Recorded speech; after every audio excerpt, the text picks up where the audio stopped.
Yo, yo, yo, this Jam Ammy, and you already know I'm rocking with DJ Pest. Sure dizzle. Jam Ammy, ladies and gentlemen, is who I'm talking to right now. You already know what's good with you. How y'all doing? I'm I'm all right, man. We're all right. What we want to do is we want to get to know you better. We want to be able to have an understanding for you as an artist off the stage, um, and all the things you represent and all that good stuff. So, hmm my first question to you, my brother, is what drew you to hip hop, and how did it become a platform for you to express your ideas and experiences? Well, for me, hip hop became a platform for me when I started speaking at the age of 9. I before I started speaking, I went through 7 different stages of speech, so I didn't actually, properly talk. So I had to learn sign language throughout the years before I started speaking. When I turned 9 and I started rapping, it was just out the blue. You know what I'm saying? It was in a rap battle, and let's just say I won my first battle first time I started speaking. Okay. And over time, at first I didn't take it seriously. I thought I was just playing. No, I thought I was just playing around. Like I didn't know everybody was really taking me serious as a rapper. But Hmm. when I turned 13, I started writing lyrics when my dad wrote me like a letter full of like nothing but lyrics from prison. And at first I couldn't even read the lyrics. I had to go to my mom's like, "Hey mom, my dad writing all these letters with these slashes and rhymes together. What's all this?" She like, "Boy, them lyrics." And crazy Hmm. thing, I didn't even know what lyrics was. Like I didn't know what lyrics was until I Hmm. read that letter. And when I started reading that letter and I started learning how he wrote the lyrics, I just started, making my own style of lyrics, and that's just how I started rhyming. Hmm. The name Jam. This ironic fact. Um, I didn't I didn't know my name was Jam until I was 12. Okay. Man, it was crazy because when I was in school, right, I used to have this coach, this PE coach. They used to call me Jam. And at first, I used to be uncomfortable with nicknames at the time because I used to, kind of take a break off of nicknames. But I used to wonder, like, why she keep calling me Jam? And she was like, "Isn't that your name, Jam? Joshine Anthony Meeks?" I was like, Mm. "Duh." Mhm. I go home to my dumb self. I call myself going home to my mom's, and I'm like, "Hey, moms, what is my name? What are my initials? What does Jam mean?" She said, "Boy, what is your name?" Joshine Anthony. Oh yeah, right. So Mhm. yeah, that's how that name came out. Ammy is short for amateur. That one I was at 15. You know what Mhm. I'm saying? I wasn't even recording at this time. I was still writing. I was on the Okay. tablet. So, my mom, she's my coach and my critic. So at this time, she was telling me, as a rapper, I'm still not ready.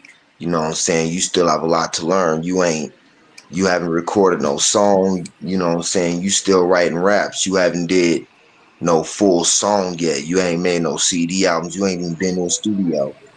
So, in her words, as I insinuate, you're still an amateur. Yeah. So instead of taking that offensively, I kind of took that as an idea. And I was like, I'm contemplating to myself, like, I'm Jam, but she said I'm not ready as a rapper. I still have a lot to learn. So that makes me an amateur. And then my brother kind of heard me. He was like, "So why not call your album Jam the Amateur?" Well, Mhm. because I had a list of albums I was planning to make if I ever recorded. So one of those ideas was Jam the Amateur. and I Okay. just took that idea and I made it my name. And then later I shortened it to Ammy, Jam Ammy. So as I started recording at 16, you know what I'm saying? That's because I started doing my own investments. I had to teach myself how to run and record a studio. I really didn't have any coach or teachers to really teach me. So when I had to when I had to learn this, I had to learn through YouTube, and I started with Audacity, the most amateurist program that even school systems have access to. I'm pretty sure everybody know the Audacity program, Mm-hmm. but the Audacity program was the program I started with. And when I started with that program, that's where I learned how to record and run a studio. So, fast forwarding, in a nutshell, before I started making beats, I used to download beats off of YouTube, cut and splice them, make them in my own style, record over them. Yeah, I used to do all that.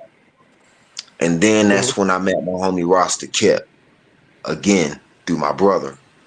You know what I'm saying?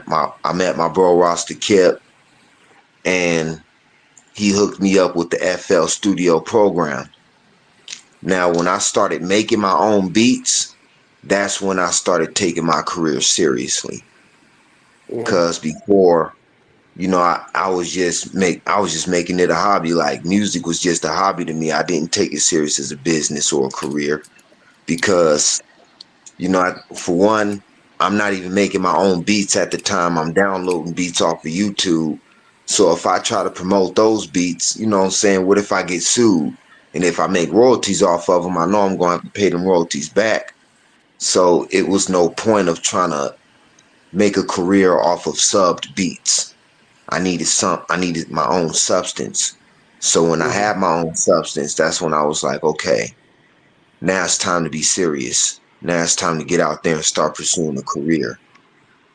So I say by age 22, that's when I started taking my music into a serious business. Do you wish people um, better understood about autism? Autism is a spec. First off, I will say it's not a disability; it's a diffability. Mm-hmm. Just something that makes you different. You know what I'm saying? Yeah, it requires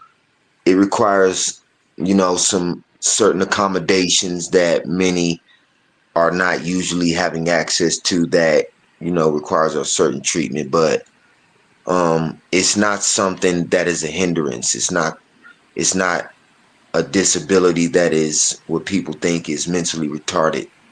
It's something extraordinary. Now there are some that be on the lower spectrum, but there are many like me who are on the high spectrum. And with many on the high spectrum, there's so many individuals out there I can name with aspiring gifts and talents. Nikola Tesla, Albert Einstein, what I'm saying, my boy Leroy Moore, Keith Jones, Mm-hmm. shout out Hip Hop Nation. Um, what I'm saying? People like that with aspiring gifts with disabilities. Hell, even Eminem himself, I heard he have autism. You know what I'm saying? It's not what people think it is whenever I hear people say, well, you have so many talents and you're so intelligent, you're so gifted. I don't really see that you have autism. I get that a lot. You know what I'm saying? People see the intellect, they see the talents that I have and the talents that I perform. And it's just to let people know out there that that's exactly what autism is. Autism is a superpower. It's a special gift. It's what makes you extraordinarily gifted. And for many people that don't understand what autism is or is not aware of it and what it entails, this is what it looks like. You know what I'm saying? When you take patience and time to understand what it is, especially its extraordinary nature that's complicated for many to handle, you you be surprised how it grows and how it manifests. It's just that autism is a little bit more challenging than the normal. in a nutshell, I would say. Well, are there any challenges within the music industry that you felt yourself being on the spectrum? Is there anything that you was challenged with that you had to overcome? Yeah, actually, a lot of challenges. I mean, I can go back as far as like as my style of clean rap. You know what I'm Okay. saying? I've been doubted, I've been talked down to, I've been talked about, bagged on, even rapped against, this, you name it. You know what I'm saying? It's a lot of people who didn't agree before with me rapping clean and not cussing because Mm-hmm. that's what a lot of people are used to. You know what I'm saying? Especially if you black. Oh, you black, you know what I'm saying? You grew up from the hood, you supposed to cuss. Well, my mom taught me at an early age when I started rapping that when she educated me on hip hopology, shall I say, the study on my hip Mm-hmm. hop, you know what I'm saying? She taught me that rapping is a culture that is about poetry, that is about telling stories. It is a revolutionary movement for the community and uplifting and building the community. Even hip hop itself is an acronym. High infinite power, healing our people.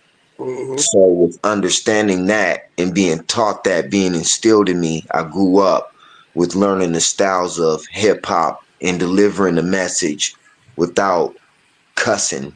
And that itself became a challenge because, you know, a lot of people wasn't liking that. Mm-hmm. And due to the fact that most of them couldn't do it themselves.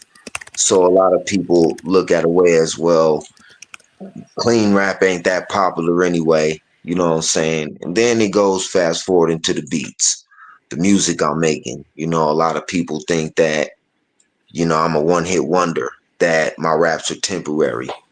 And the thing is, I'm consistent, but you could say I'm Dr. Dre in it. I go out, I come back with a full circle. I hit you with something, bomb you real quick, leave you with something you ain't never gonna forget. Go back out again until I come back with something new. Mm-hmm. I don't really strain my time to be consistent where I waste that significance. I kind of learned that about the industry basis. You know what I'm Yeah. saying? You don't want to do that to yourself as an artist. Yeah. So with that challenge, you know, with the music that I'm making, you know, I don't make trap beats. I don't talk about the usual stuff that people of my age group do. I make music more that delivers a message, but I wouldn't say I'm trying to bring back hip hop, more take hip hop to another level and restore hip hop. So it's like my thing is I'm trying to create a new genre called flow music, frequencies lifted over the world. What Mm. inspired me to create this genre is the backlash I used to get.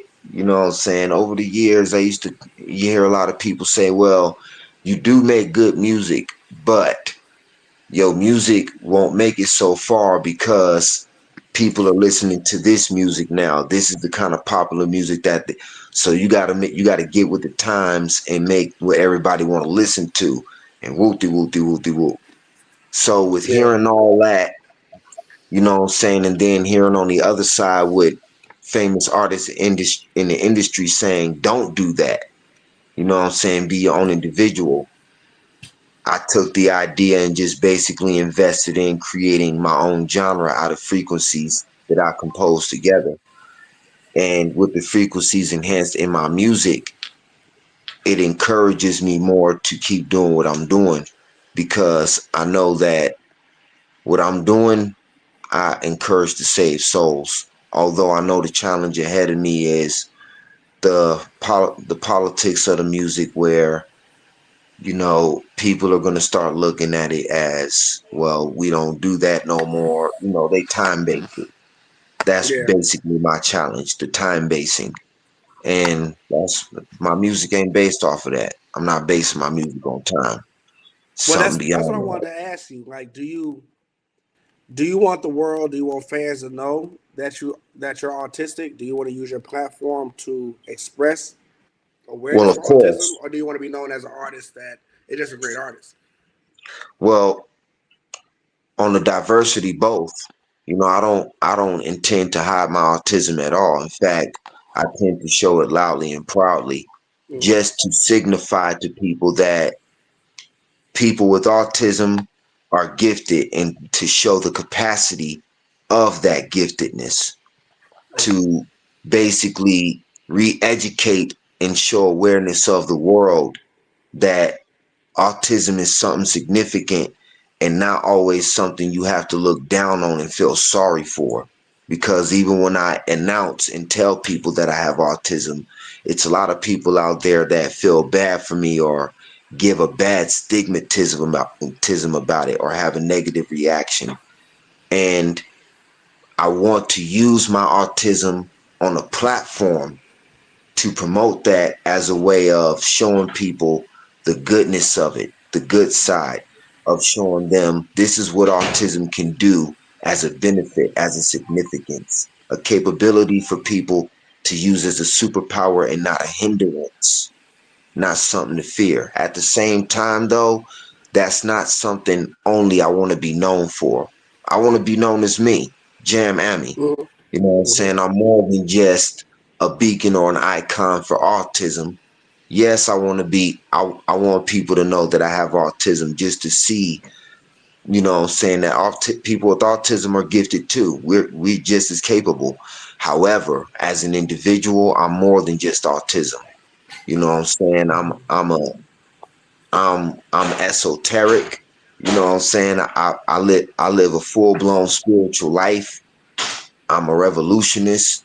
I'm a leader of a movement called the Crow. Not only that, not to mention I have a whole full background of a life of a self-made independent MC. You know what I'm saying? It's a whole full history behind that, and it's just more to myself than just meets the eye. And Mm-hmm. I feel like when people see me, they see me as a puzzle piece, which is an individual perception that they have of me instead of seeing fully who I am. And I know Mm-hmm. that myself as an individual can be very complex. However, I do what I want the world to see and know about me is that yes, I have autism, and my autism, I want to be known as a significance of greatness. However, there's more to me than just autism to be known for, and that is as artist, a noble artist who has a passion of music to save souls. So, what And that motivates you to keep creating music with the message, the positivity, and the consciousness? honestly, purely the significance of my own spirituality. I mean, I would say it like this in plain sight: the inspiration of my own imagination. I have a very broad imagination. So, you know what I'm saying? I just take anything around me, you know what I'm saying, anything that occurs to me, and I compose that with my spiritual perception. And I I just hear music in everything. You know what I'm Yeah. saying? Music, life itself is a band. That's a simple way I could put it. Life is a band. I hear music in everything, even as far as like words, names, certain situations. Hell, I even take ideas off of commercial ads. You know what I'm Mm-hmm. saying? Certain little sounds, itty bitty there off a background. I could take that little tiny sound and stretch that out of my own imagination. Be like, see, this is what it could sound like. My imagination is the fuel and beat of my own drum to keep me going. So, how do you balance your artistry, your advocacy, and your personal life? Is it music 24/7 with you, or like what other things are you into? Um, Besides music, I mean, I'll pretty much be open and say basically my spiritual lifestyle. Um, I meditate, I go hiking, tune in with nature, do a lot of spiritual crafting. Um, Besides my spirituality, just basically social endeavors. You know what I'm saying? Family, friends, checking up on people, even as more, Copy. even as far as like different encounters with people and just learning about life in general, self education, stuff that keeps me going personally in my everyday life and wellness that helps me self improve. But majorly, my spirituality. I do a lot of spiritual work. I only see you and I only hear from you when you're on the stage. You know what I'm saying? Yep. So I don't really know too much personal about you. But when you're looking back, what's one lesson you've learned that you wish you could tell your younger self? The biggest lesson that I've learned throughout all this is to move slowly. Mm-hmm. And the reason I say move slowly is because there are things in life that settles beneath the surface that we avoid or don't pay attention to. Things that we miss and that we've yet to learn, that we think that we have the opportunity of later. And so far what I've learned throughout life is with results it comes work, investments, and endeavors that we have to engage in that we don't desire to. Mm-hmm. Mm-hmm. I've definitely learned throughout this lesson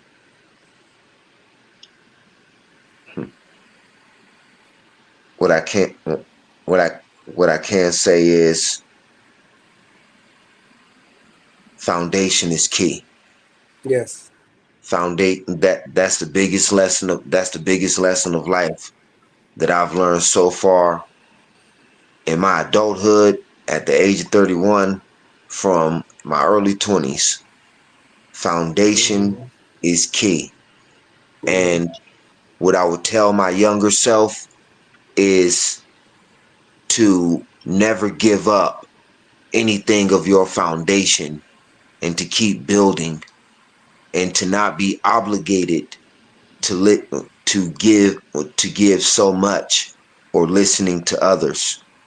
Listen to yourself more Mm-hmm. because because I've learned that listening when you listen to yourself and you know what's best and you follow your own advice and you getting great results out of it, keep doing what you're doing. But if you keep obligating yourself to listening to other people, that's where you mess things up. Yeah. Listen Yeah. to yourself more. So how does your perspective of the world influence your music? My perspective of the world, the way it influences me, is through the effects of life. Um, I would say it is somewhat inspirational to look at it through a very complexual perception through the world, the good, the bad, the beautiful and the ugly, the boring and yet extraordinarily surprising through all natures. I look at the world in the perception like a rainbow, and in that combination of the rainbow you can hear the rhythm. Once you hear that rhythm keeps you flowing in the inspiration where you want to carry it, you want to tell it to somebody, and if some you want to tell it to somebody, and if you ain't got nobody to tell it to, you want to express it through your best talent where the Mm-hmm. world can hear it through the inspiration. Can you walk us through your creative process, your inspiration into the music? Like when you go in the studio, what is the first thing you do to get started on working on the music? Ah, my favorite questions. All right, so check this out. So, in the beginning of the process, when I'm making a song, right, Mm-hmm. first thing that I do is I sketch out the idea. I have the idea in my mind. Once I sketch it out, I go to the studio and I start making the beat. Once I start making that beat, I start with the beat and I make the skeleton. I call it the skeleton, which is basically the beat without the melody. So I start the process of the skeleton of the beat. And once I do the skeleton, that's when I add the melody. Then when I add the melody to the beat, that's when I create the whole body. Cause I got the skeleton, now I got the meat. So what really inspires me in the process of this is basically the meat of the beat, which is the melody alone. So once I got that skeleton and that meat and got the whole body flowing, then before I actually compose the beat together, I write to it first. Why do I write to the beat before I compose it? Because it'll help me, one, fashion the beat around my lyrics to prevent my beats from sounding cookie cutter so it don't create the same pattern in the beat. Two, it's a moment where it gets my juices flowing. I have a broad perception and expansion of the beat where I actually have more broader room and idea on how I want to write my lyrics. So when I start writing my lyrics and I write all the lyrics down, the hook, the chorus, the intro, outro, the so on and so forth, the bridges, if there's any bridges to it, okay, that's cool. Now I start making the beat. Once I start composing the beat, then I fashion it where it's recordable around my lyrics. So when I start recording the lyrics to the beat, then that's when I start adding the formula. I add the formula to the beat. One thing that I do when I also make my beats, by the way, before I leave this behind, that little knob for the producers out there who produce their beats, that little master switch that says 0 cents. I always tune my beats to -32. -32 is a tuning frequency for 432. So after I, do all the process to record my song, that's what I basically tune all my beats and lyrics to. But there's a formula to it. I damn near use like 14 different solfeggio frequencies in one, from the beats all the way down to my lyrics. So everything is laced with 14 different solfeggio frequencies. And once I start doing that, then I process it into the pool that I call the frequency converter, which I reconvert the entire song into the 14 frequencies. And then boom, that's the official process of the song. And that's how I make my music. Or are there any artists or albums that have had a huge impact on your sound and your message? Inspirations I can think of, definitely Dilated Peoples, my favorite artist, Rocka Ira Science. Um, I would definitely say Apathy, AOTP, Army of the Pharaohs, Styles of Beyond, um, Classified. I would Method Man, Wu Tang Clan. I definitely give a shout out to Redman, Raz Cass. I can go down a list, but it's a lot of filthy dope. I'm talking about dumbass dope underground artists that many people have never even heard of. Even my queen Sarak. You know what I'm saying? Artists like that I listen to that greatly inspire me to do the music that I'm doing. If you weren't making music, what would you see yourself doing? I see my I see myself being the greatest inspiration of the world, the Okay. greatest icon and artist that a lot of people, even other artists, would look up to for many generations. I could see myself as an artist being the image of hip hop, not only the image of hip hop, but the king of it, the king of hip hop that creates a new evolution for new artists in the future and even upcoming artists of a new fashion, giving them a new inspiration. Hell, I even see people dressing in jewelry fashion where they'll go from gold and golden diamonds to crystals and gems and stones, damn near in indigenous fashions, and still wanting to pursue to be the greatest MCs of their image. I see Mm. I see myself as an artist in the future, really turning the tables and the great, and I'm talking about at a great expansive level, turning the entire tables of hip hop and reshaping hip hop entirely into a new revolution and reviving the lyrical culture into a state that it can never be replaced or die out. So, what's one thing people will be surprised to know about you? This is something that I never tell and something that I usually never speak of, but um, I do have powers. I possess the supernatural ability of magic, specifically omnia, which is the ability of all, any, and every magic. No, it's not dark magic. I don't do the voodoo hoodoo stuff. It's actually more greater and beyond that. To be more specific, I have the supernatural ability of great divine powers. Although I don't commonly share this to many because I know to the common world I would sound crazy, but in all reality, I actually do. One last question that I want to ask you before we dive into what's next on the menu for you. Yep, Um, yep. any favorite hobbies or rituals that help keep you inspired and focused? Yes, there are my favorite rituals that I do is basically my own that I've created. Um, the natal rituals, which are based on the zodiacs, which are rituals based on I can basically use any zodiac sign and tap into any power of that nature using that zodiac to any bidding that I want it to. Or specifically, my favorite hobbies: biking, hiking. I love climbing mountains. Like being in nature a lot. Nature is my sanctuary. But most importantly, I mean, music is my livelihood.